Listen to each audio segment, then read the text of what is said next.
So Veronica, you kind of fascinate me. Oh. So, I know, big statement to start. You intrigue me, but you do. I think you're so interesting. Oh, thank you. So you're the founder and the owner of the Nookie, Yes. sensuality store. Yes. But you're also a social psychologist. Yes. Which is such an interesting background to bring to that. So the Nookie is defined as a sensuality store as opposed to a sex store. And the products you sell are pleasure products as opposed to sex toys. Correct. So why that departure and move away from those more commonly used terms? Rebranding, basically. Yeah. It is completely screwing my SEO on my website right now, but I'm hoping that will take off with time. But it, yeah, like I feel like there's a lot of stigma around sex toys, but not nearly as much stigma around exploring pleasure as there used to be. And so I feel like calling them pleasure products, or at least speaking to people in that way, kind of eliminates some of the initial shame and weirdness people feel about sex toys, and gets them more open to actually kind of hearing what is out there and what I have to say about them. So they come in and they just, you know, the first thing that they really want is permission to want. They want permission to want something for anal play. People will actually say, is that okay? And it's like, of course it's okay. Like, as long as everybody wants it that's participating in it, it is, of course. And then, they have no clue. It's just like, I want to have an orgasm, and it's like, okay. There's a lot of ways we can go about that. Yeah. Let's make that happen. So one thing that also really interests me, and I think it's because it's like a discussion that's coming up among friends a lot. Not my own personal experience yet, but it's to do with long-term partners. Okay. And I've heard a lot of friends or acquaintances saying that they kind of, after a certain amount of time, it's been really hard to keep the frequency going, the excitement, the exploration, and that it kind of just falls into that pattern, and then it becomes a little bit accepted that, oh, this is what happens. Yeah, but I don't agree with that. What's your take on that? 'Cause I'm hearing this again and again.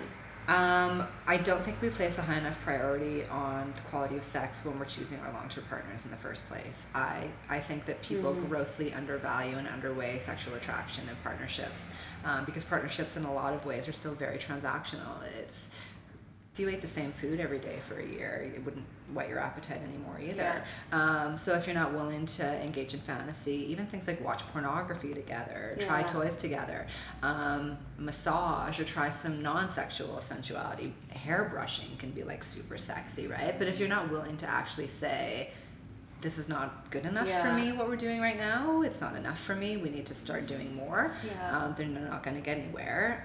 It's a communication, right? And it's a communication, and it's not even like, I feel like it's also about feeling like it's okay to want something more from your relationship sexually. I still think that a lot of people want more from their relationship sexually, but they don't think it's okay to want more from their relationship sexually. It's so backward, isn't it, really? But then a yeah, lot of us are going through that it's experience. not a priority.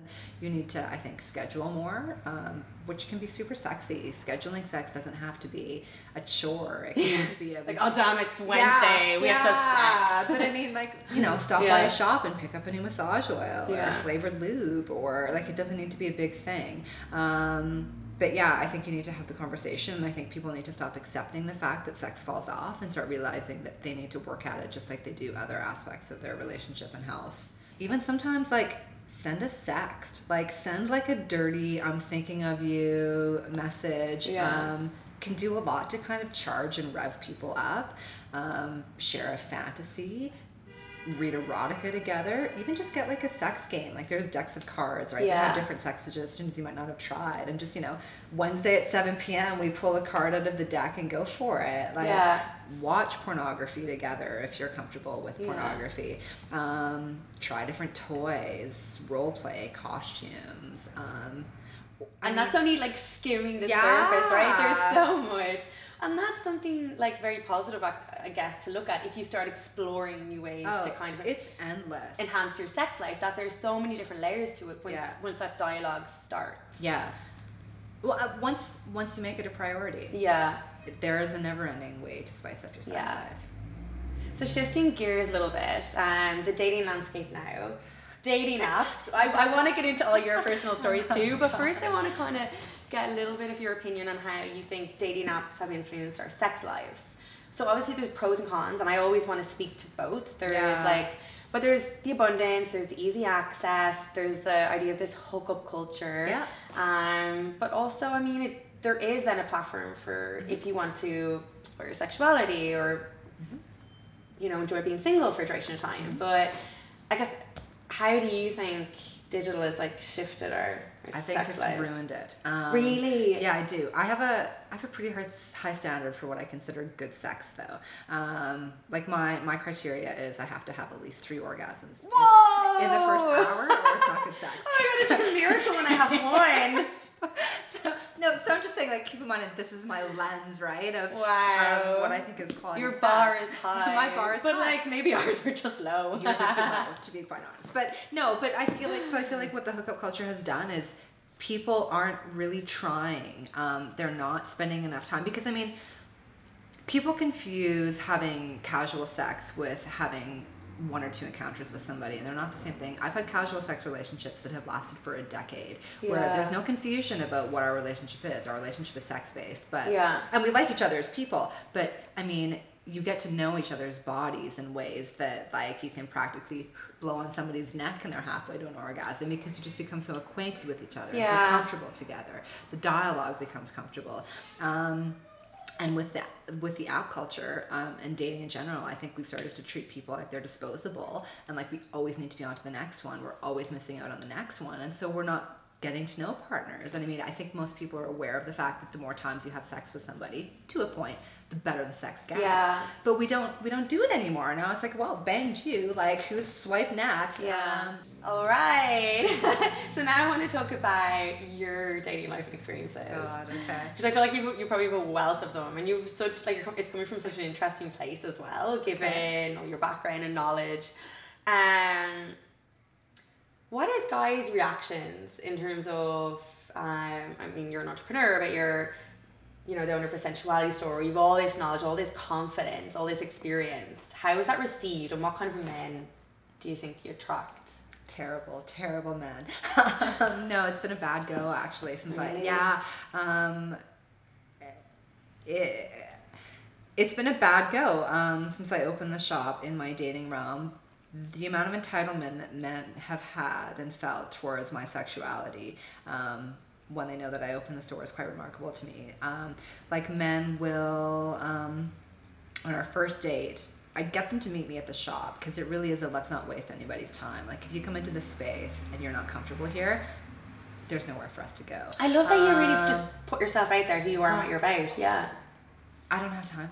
I don't have time. You're right. You're right. I need to get that mentality too. And I'm not gonna. I don't have time as in like biological clock. I mean, time is in I work 80 hours a week, right? So, and part of frankly getting them to meet me at my shop is just because, you know, let's go out for an hour and then I need to come back to work, right? You're not gonna fuck around in the negative sense.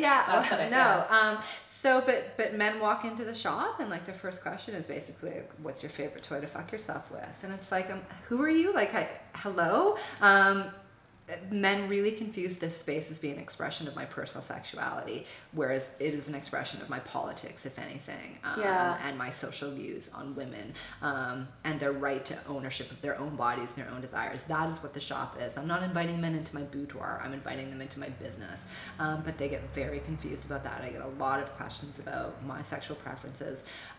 Guys that I'm chatting with online will be like, oh, so you're probably into some really kinky stuff, hey? And it's like, well, this is my business. Like, again, this is not my boudoir. The fact that I'm supportive of women and their sexuality does not mean that I'm like have a dungeon in my apartment, right? And so there's a lot of confusion for men. I would like to move people to a place where they accept that this is just part of their life, and that's okay. It's healthier for us. Yeah, no, you're better off with a vibrator, like you are. It's proven. It's science. Veronica, thank you so much. This has been the most interesting conversation ever, and I hope it's going to be one of many. I feel like there's definitely another video down the line. Thank you so much. Thanks.